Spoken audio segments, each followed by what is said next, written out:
we said we want to talk a little bit about projects. Yep. And we want to talk about this new idea of how to present IQM, right? Yes. I was thinking one might lead nicely into the other. If I tell you a little bit about the stuff that I've been working on with the client that I went to Africa for recently, and a mentoring request that I've had recently for a startup, a joint venture between an Austrian company and an African company as well. Okay. So this client that I went to Africa for initially reached out because I had done a team building workshop for them 4 or 5 years back, which we managed to link to some storytelling stuff. But the main goal of the meeting was for the team to get to know each other better. So this was the local team in Africa and then the HQ team based out of the Netherlands. And that was a face-to-face team building Correct. interaction. Correct. So I went to West Africa that time, together with them, with the Dutch team, and we met the local team, and we started. We had a 2-day retreat or a 2-day retreat, and it was a 3-day trip. That time, this time it was a 3-day retreat, and I was only there for 2 days. And they reached back out to me because they had this retreat going on, and they wanted to do again some of the team building stuff. And the contact that I have there knows how we work and the kind of stuff that we do with other clients in terms of becoming more user-centric, becoming more agile, etc. And so what they said was, well, maybe you can explore together with that team building, how to apply some of those principles in development aid. So in this case, it's in development aid, in a framework that was developed by Harvard, and that's called PDIA. So that's problem-driven iterative approach or something along those lines. I can look it up, but basically it's another word to say pretty much the same thing as what we do. Design thinking. Yeah, design thinking, type agile. thing. Yeah. Iterative adaptation. That's it. Adaptation. Okay. Problem-driven iterative adaptation, but which is more applied to the developing world and working in the developing world. And so we started designing a workshop together that would address some of the issues within the team and some of the ambitions within the team, but also had that sort of fun team building aspect to it, which was, again, the main excuse why they flew me in. Yeah. But in the end, what came out of that was really that there's a lot of appetite for this way of working, which is, how do I adapt to changing environment? How do I adapt to high uncertainty? Which is effectively what we do and what we do with our customers, right? And so I talked about, well, how do we do things? I talked about holacracy, I talked about Scrum, I talked about Agile, and how we've adapted that to our environment, our reality, how we integrate that into our way of working. Where do you start? What are my expectations when I start implementing a process like that? Just a question there before you go on. Absolutely. What sort of way were they working previously then? So a traditional way of working in some of these longer term projects is that you make a X year plan, in this case a 5-year plan. You present it to the donor. So these are donor driven activities. You get approval on that plan to execute those specific activities, and the money given by the donor has to be spent on those activities. So the money is linked to the activities that you do, and you only get the money if you do those activities. And sometimes you get given a structured budget that goes Yes. across those 5 years, Yes. potentially split up and released at certain Yeah, times when you've hit certain targets, or etc. Okay. But in practice, that's always a little bit more fuzzy and subject to creative accounting, in order to be able to justify certain activities or demonstrate the effectiveness of certain activities, etc. So it's already traditionally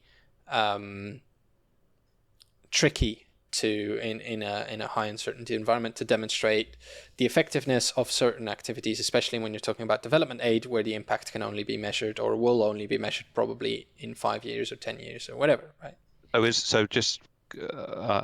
understand what you're saying. I'm just trying to think of a potential pitfall, and I don't know whether you've seen this in businesses before, that is potentially that budget has already been secured for 5 years, and you might find partway through that project that actually what you planned is not going to be effective, or not going to be as effective as you might have wanted to, but you might still continue with the project. Yes. Because you've been allocated that Absolutely. budget, which means potentially you're wasting a significant amount of that money Absolutely. in the process. Okay.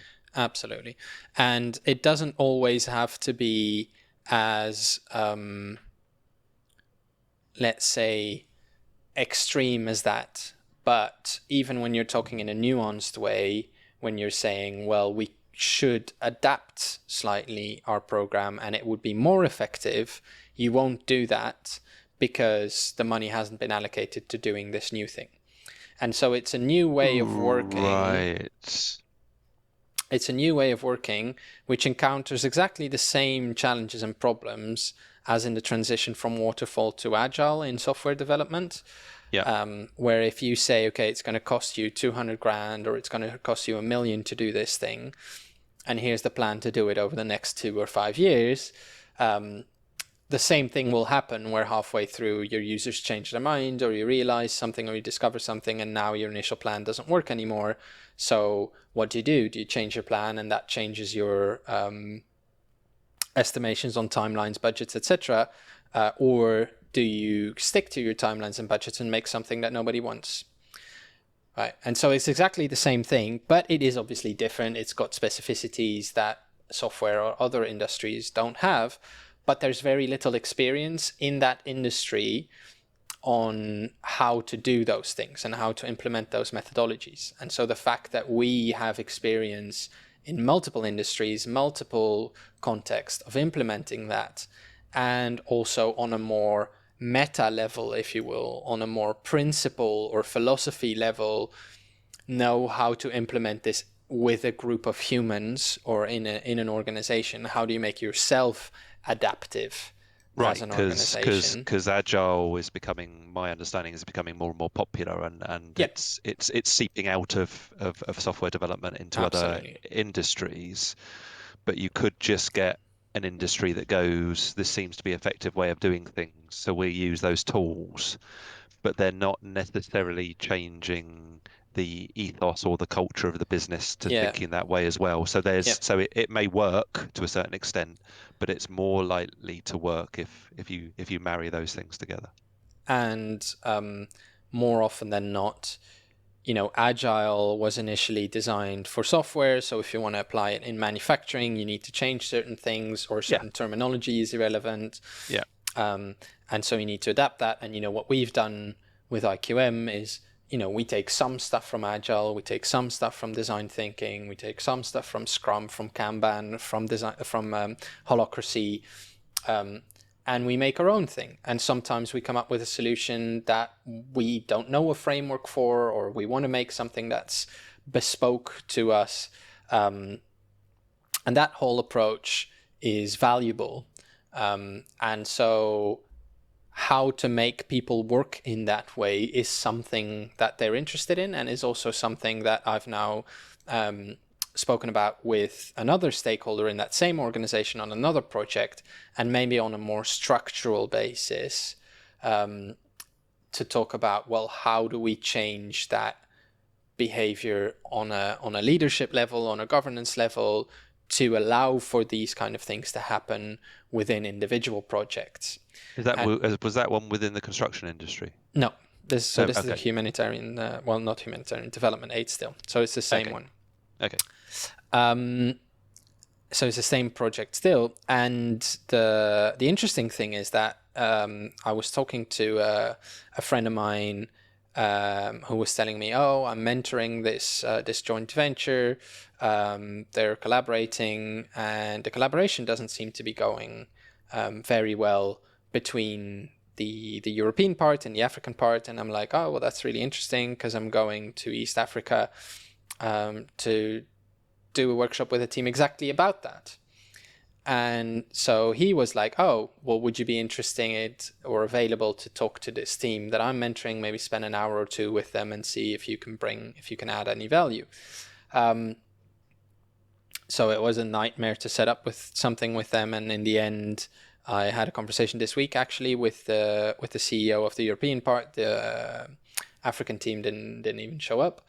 And we had a conversation about it. But all of that to say that us experimenting on ourselves with certain ways of working, sharing that with some of our customers and partners, gaining more experience there on this way of working, seems to be something that is becoming more and more interesting and more relevant. Yes. And so that is leading me on to the sort of epiphany that I had, if you will, last week after what Stuart said, which was, as I mentioned to you, the biggest change we've made in the world so far is how we run this business as an IQM, which led me to say, well, maybe we are the product. And so I've sketched some stuff out together with Dom yesterday. Let me see if I can get this entirely on screen. You get a bit of a reflection, don't you? Yeah, I can't really turn that. Can you see that bit as well, or is that kind you of rotate that side a bit? I think the reflection will go off it. I can't. It's blocked by my chair. Okay, fine. Unless I completely rotate it like this. That's good. Yeah. All right. Yep. So effectively, what we've been doing in the past historically, and some of the first projects that we do with certain customers, is applying something that we know works together with the customer. So we have this tool that we think will work with you. Here's this tool, apply that tool. No, let's apply that tool together. Okay, yeah, apply that tool together, yeah. There's a big difference, huh? Yeah. Between throwing something over the fence and that is the case with some of the software that we provide, right? Where we say, hey, here's this mechanical fault and failure system that some of our customers are using. Do you want to implement it within your organization? This is how you do it, yada, yada, yada. Talk to some of our other customers that have implemented it. And the same way for some of the methodologies that we use. So this is design thinking. Let's apply it to one of your projects. Let's go through it together. Let's come up with a design, see what comes out of it. And that's sort of the demonstration that some of these things that we do work. Yeah. And then the step above that, which naturally flows out of it, is let us teach you how to apply that methodology yourself Yeah. within your organization. So Yeah. if we talk about design thinking or agile or scrum or whatever, PDIA. Teach the teachers, allow them to scale it within their own business. Yes. Which is kind of more one step back again, but being able to apply it within your own business is the first step, right? Is mastering it, and then teaching other people is then sort of the step after, even though those sort of overlap and mix, etc. But because we're actually already, while we're doing this, we're already teaching this, and while we're teaching the methodology, we're already doing the sort of train the trainer approach. But basically what we're saying is anything that we do, any way that we work, anything that we know how to do and that we do ourselves for our own business, we can also do for you. Yeah. And the fact that, you know, first of all, we drink our own champagne, right? So we're not going to sell you anything that we wouldn't use ourselves. And that works within our organization. Exactly. We're not going to do something that we have tested and it failed. Yeah. And also you then benefit from the fact that we've done this with ourselves, but also with other organizations. So it speeds up that learning curve. And we always have a practical experience of it, not just a theoretical experience, because this is one of the things that is the challenge with all of these frameworks. So I mentioned PDIA, but you know, the same is true for Scrum or Agile or otherwise, is there are a lot of people who understand it on a theoretical level, but going through the change management together and helping your organization actually implement something is completely different, right? When I spoke to this organization about the next steps, so the organization that I went to Africa for,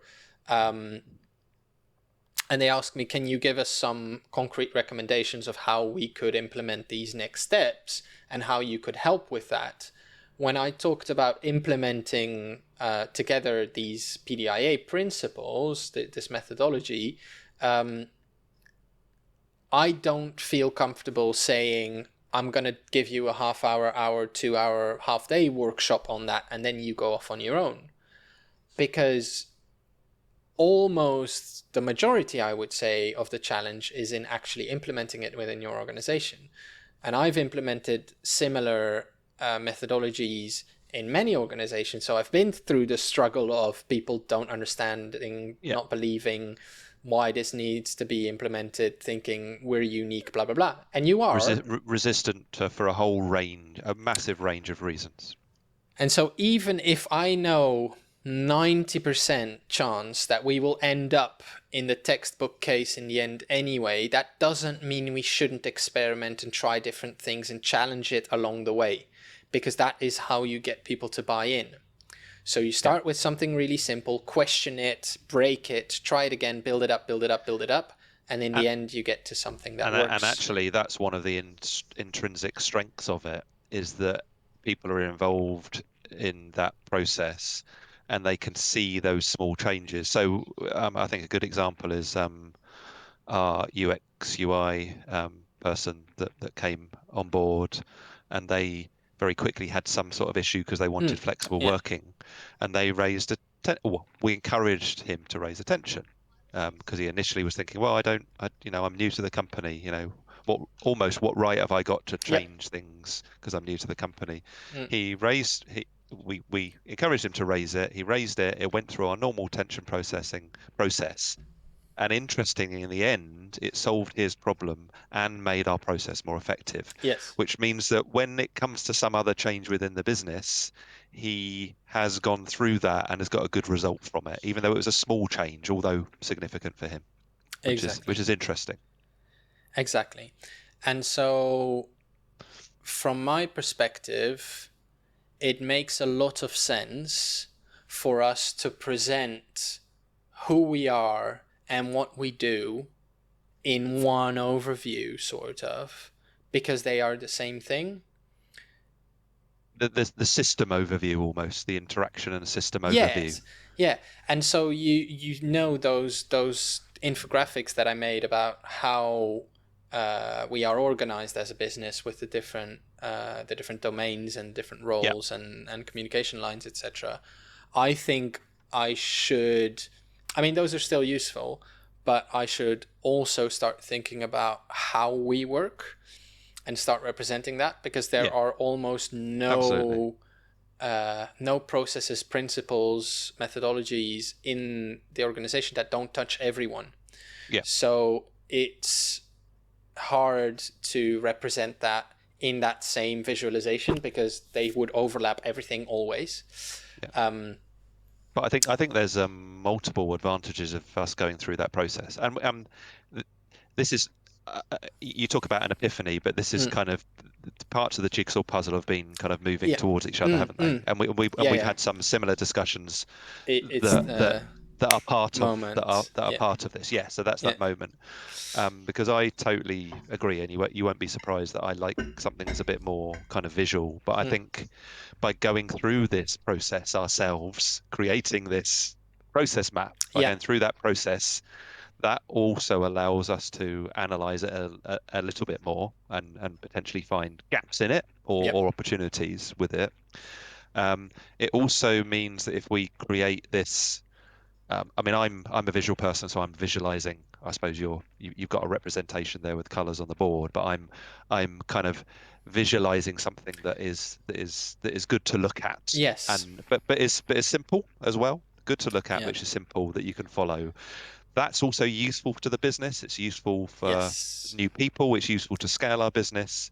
But then I see what you're saying now, that represented, let's say on our website or in yes, some other documentation or information, probably gives a really good insight into what type of business we are, yes, because of that feedback loop and tension processing and an agile approach, for example, which I think would be really intrinsically attractive to a range of businesses. mm, Um, but also it gives them an insight into the potential advantages and how they might be able to work in the future.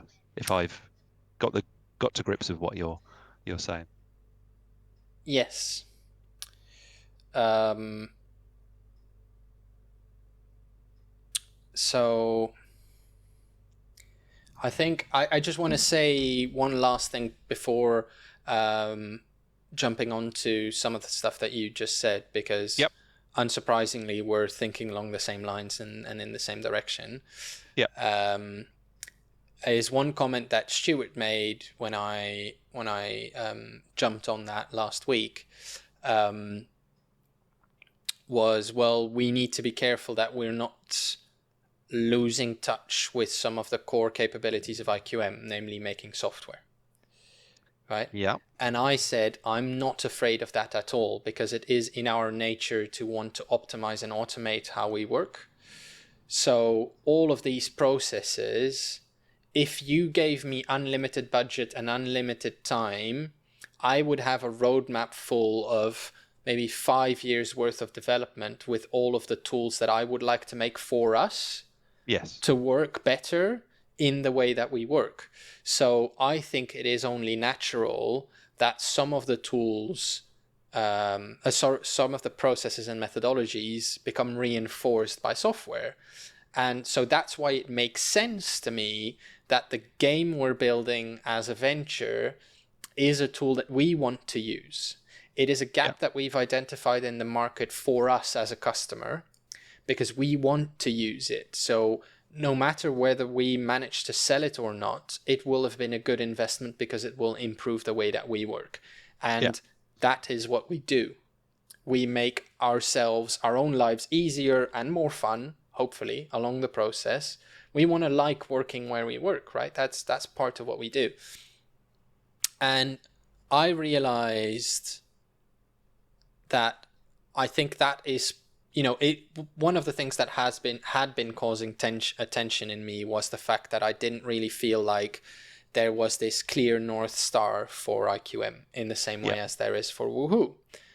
And I think this is it, because we've always been implicitly saying this. We want to change the world by demonstrating that a group of people can be organized in a different way. And actually, there are people willing to pay to learn how to do a part of that or the whole thing. And so there is a business there. Yep. And we can be a business that does that. And by the fact that we, like I said, experiment on ourselves and find a way that works for us, that's fun, that's motivating, etc., that is actually good for business. Not just because people are more energized and productive, but also because that's what people are looking for. And I think what's also interesting there, because instead of us having this methodology that we send a number of our employees to learn that new methodology and to get certificated in it, so that they can then deliver it somewhere else. Everybody within the business is living this process. Yes. So theoretically, if individuals that are working in other roles at some point want to deliver some of these processes that we've experimented with, they've already lived it, and everybody's Exactly. lived it. So almost any customer, if you like, that we might be delivering this sort of product to, could phone up, and anybody knows enough about it to understand what they're saying, which I think is another big strength of living something that you're actually looking to sell, if you like, in our sense, but to help other businesses add value to their businesses. And it also makes sense for me. It connects a lot of the things that we've been doing, because a lot of the conversations we've been having in the PVTs are about how we work, what we do, etc. And there are a lot of people that are interested in that and that engage with it. And for me, it was like, okay, but it kind of feels like we should be talking about our products, right? Because that's what we are selling. So that's what people should know about. We should raise interest for that, etc. But actually, no, it makes sense, because that's what we are building a reputation for, and that's what we want to bring to the world. That was what we want to share, is this proof that you can have a fun organization to work in, where everyone can raise their voice, everyone feels accepted, respected, etc.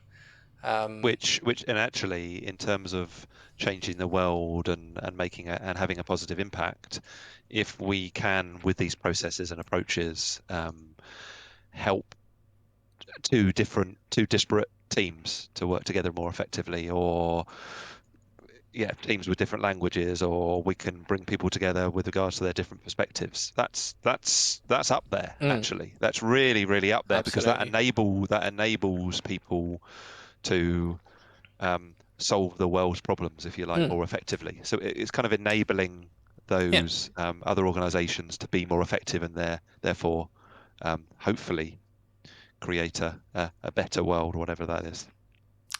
Yeah. And so, to lead on to your point of what does that look like, how do you visualize that? That was one of the discussions that we were having with Dom, and it's exactly, we're using the website as an experiment for that as well, because we need to be able to explain it, and just by words it's going to be very hard. And so we had this little island aesthetic, which a lot of people in the team seem to like. So nothing wrong with that. And it kind of works as well to visualize some of the different levels or the different components of it. We can talk about some of our existing products, we can talk about the processes, about the team, and they're all different islands, and it kind of works. But one of the ideas that we had, or I'd say that Dom had, was to visualize us as a robot, which is close-ish to the aesthetic that we had already with the steampunk. Where the steampunk originally one, yep. Where absolutely. It was this little machine trying to move forward. Yep. But if we take it from the perspective of a robot, then and still with the little dudes running around inside it, and the steampunk machines and the things powering it, etc., that still makes sense. It's just that we are now this living being together, right? With this animated being together with a head, with arms, whatever. But it also allows us to have a third arm because it's a robot. So why not, right? It doesn't have to be completely anthropomorphic. And the idea we had was, and maybe we're overcomplicating it a little bit, but is that we're a robot surgeon, right? Who grafts bionic arms onto other people, or bionic eyes, or etc., or makes actual additional robots. So it sort of enhances other creatures, other beings, with as an end goal to make more robot surgeons. So to make more people, more organizations that can create and influence more people and organizations around them, right? Yeah. So it might be a little bit far-fetched for some people, but I quite like the idea of we are these little things moving around inside this machine with some sort of purpose, whatever that purpose is, and we can add bits onto it. So it's sort of this Frankenstein type robot where, you know, the right hand doesn't look the same as the left hand because we added the left hand on later, which is effectively what we're doing now, right? In building the business. So what's the next body part that we need? Oh, maybe we need a mouth. Maybe we need marketing, right? Yeah. So, and then the idea would be on the website that in the same way as the infographics, we have a intricate looking but relatively simple visual with a few items on there, like little cards, and you can click on one of those to go more in detail on them. So you could look more at some of our methodologies and how we work. You could look at some of the products that we've already created. You could look at some of the problems we solve, whatever. But it's sort of these layers of the onion. And those methodologies could then give an example of where it's been effective in a company. It could give a short video 100%. with one of us introducing that methodology. So you have the video bit, you have a visual bit, you have an example of where it's been applied, which makes it very tangible, I think, to someone seeing it. Exactly. So, you know, how does IQM distribute power? Boom. Easy. We can explain that. And it also, because I'm more than happy to be completely transparent about pretty much all of our processes. Yeah. How do we do things, right? Yeah. Which, like you said, it is helpful for us internally to put that on paper and to visualize it so that we can reference it and new people can easily understand it. And then if we can verbalize that externally to customers or prospective customers, they can have a look at it and be like, oh yeah, that makes sense. I would like to learn more about that. Or how does that work in industry XX or industry YY? And then maybe we have some case studies about how does it work in the construction sector? How does it work in the train industry? How does it work in the humanitarian sector? So I think there are potentially a number of routes to get to that detail that we can work on, and it's a lot of content, right, which we will build over time. But I think it makes sense. I have that in my head. Okay, I haven't figured it all out, but it feels right.